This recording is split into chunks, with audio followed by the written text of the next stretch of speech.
皆さんこんにちは。 BL ホリックのムーニンです。本日は終着攻めたい難攻不落の BL ドラマ8選をご紹介します。ネタバレを含むのでご注意ください。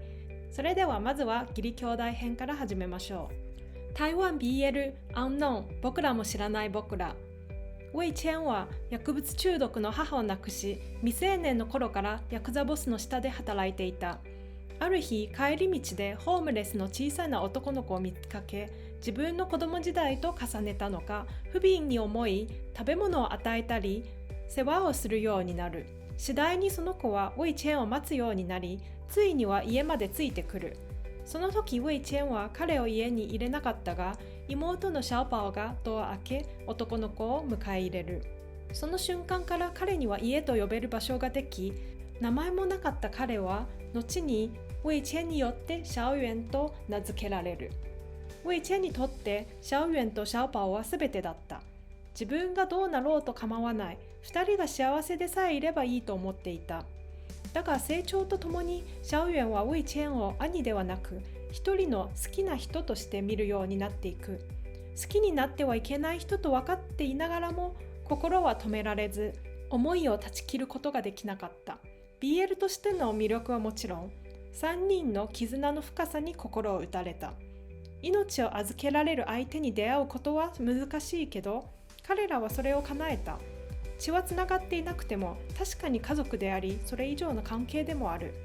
お互いを思う気持ちは誰にも負けない。でも守りたいほどに身動きが取れなくなる。そんな葛藤に満ちた感動的な愛の物語です。次も台湾 BL ヒストリー4、隣の君に恋して。ストーリーに登場する2組のカップル、それぞれに魅力があるが、今回は執着にフォーカスして、義理の弟があらゆる手段を使って兄を手に入れようとするカップルに焦点を当てていきたいと思います。ここまで悪賢いキャラは初めて見たかもしれない。腹黒だけど、全ては愛のため、そして兄のためでもある。兄は優柔不断で優しい性格なので、弟の行動を見ているとある意味清々しい。叶信思の父と傅永杰の母が再婚し、2人は義理の兄弟として4人家族になった。しかし永杰は幼い頃から人に心を開かず、自分だけが家族に溶け込めないままでいた。そんな時唯一優しく接してくれたのが義理の兄だった。兄の存在が彼にとって徐々に心を許せる唯一の相手となっていく。兄が男性を好きなことに気づいてからは、自分が大人になった時に兄を養えるよう将来性のある医療系の学部を選び、医学を専攻した。いざという時に貯金もたくさんしていた。あとは兄を落として両親を説得するだけ。10代のうちからここまで考え計画を練っていたとは恐るべし。恋人でいる間はいいけど、もし裏切ったら針千本飲まされそうで正直怖い。でも多分他人に針千本飲ませるタイプではあっても、愛する兄が裏切ったらきっと泣き寝入りしそうなタイプかもしれない。次は中国 BL アディクテッドハイローイン。これはおそらく中国 BL の中で一番尺度が大きい作品じゃないかと思う。グーハイの母が亡くなり、父が再婚することに。グーハイはその再婚相手とその連れ子のことを一生許せない。でも運命って本当にいたずら好き。なんとグーハイの同級生であるバイローインがその再婚相手の連れ子だった。お互いその事実を知らないままクラスメートとして出会い、特にグーハイはバイローインにちょっかいばかり出していた。ある日バイローインをいじめる男子が学校で騒ぎを起こし、それを見たグーハイは彼をかばっていじめっ子を半殺しにした。それをきっかけに2人の距離は一気に縮まり、お互いがいなくてはならない存在になりかけた時、自分たちが義理の兄弟になるという事実を知ってしまう。2人は言葉にならないほどのショックを受け、特にバイローインは二度とグーハイとは会いたくないと思うようにさえなる。この作品には美化された要素がほとんどなくて、むしろ現実味が強く人間臭い。だからこそ強く惹かれたのだと思う。誰かを救うヒーローがいるわけじゃないけれど、君だけは絶対に話したくないと願う一途で時に強引すぎる思い。どんなに傷ついてもどんなことが起こっても君から離れたくない。それが愛と呼ばれるものなのかもしれない。一度見たら一生忘れられない。ただの日常的なシーンばかりなのになぜか心に焼き付いて消えない。最近タイ版も制作されたが、やはり忘れられないのは中国版。ちなみに先ほど紹介した隣の君に恋してのフーヨンジェは腹黒だけど案外兄に裏切られたら泣き寝入りしそうなタイプ。一方グーハイは一見爽やかボーイに見えるけど、もしバイロインに裏切られたら怒り狂って何をするのかわからない。絶対グーハイの方が怖い。義理兄弟 BL 最後の一本は韓国からグレーシェルター灰色の気流。この作品はある程度 BL を見てきた人、そして社会の理不尽さや無情を経験した大人にこそ刺さる内容。その分好みはかなり分かれるかもしれない。スヒョクとヨンデは義理の兄弟。ヨンデは父親によく殴られ、人生に希望を持つことすらできなかった。スヒョクは兄として精一杯ヨンデのことを気にかけていたつもりだが、さまざまなバイトを転々とし疲れ果てた生活の中でそれを誰にも吐き出せないまま過ごしていた。そんな2人は6年前に別れていた。そして6年後、スヒョクはエアコン修理師になり偶然ヨンデと再会する。ヨンデはあの時兄が家を出たことを今でも許せない。彼女と別れ家を追い出されたヨンデは行き場がなくなったが、その時手を差し伸べてくれたのもまたスヒョクだった。最初はずっと重く暗い空気が漂うストーリー。こんな状態で恋なんて無理じゃないと思うけど、第4話あたりからヨンデの執着がだんだんと姿を現してくる。韓国の BL は学園ものや職場恋愛が多い印象があるけれど、こういう内容の作品はとてもレア。灰色の気流はかなり新鮮で、ある意味度肝を抜かれるタイプの作品。どん底に落ちそうなくらい惨めな生活の中でもがき続ける2人の姿があった。その内側に渦巻く葛藤は多分想像しきれないほど複雑だと思う。ちなみにこれに近い雰囲気を持つタイの作品が1本ある。僕らを隔てる境界線。これも BL ある程度本数を重ねてきた人向けだと思う。やはり好みが分かれる作品なので。父がかつて愛していた男性と結ばれる勇気がなく、母と結婚し自分が生まれた。そして今偶然にも父の元恋人と出会い、自分もまた恋に落ちていく。私はこの作品の主役ポン・ラウィットが大好きなので、彼の作品は全てチェックしている。だからもしかしたらバイアスかかっているかもしれない。次はタイ BL 友達編 Love in the Air 恋の予感。タイ BL が好きなら誰もが一度は見たことがある作品。まだ見てない人は今すぐ見に行ってください。スカイは友達のレインを手伝うため彼と一緒に違法レースの会場に忍び込む。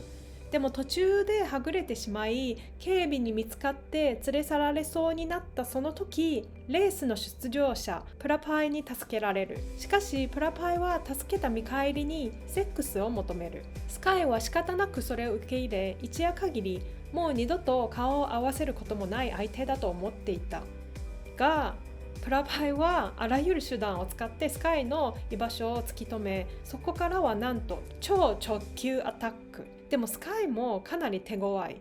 ここまで全部やり尽くしてくるプラパイを跳ねつけるなんて心臓がタフすぎる。しかも好きなのに好きな相手をここまで拒絶できるなんて、もうその意志力がすごい。こんなに甘くて優しくてでも強引な攻めなんて私は10秒で落ちる。これは本当に何度見返しても飽きない。プラパイみたいなラブ攻撃一度でいいからされてみたい。きっと雲の上をふわふわ歩いているような気分なんだろうな。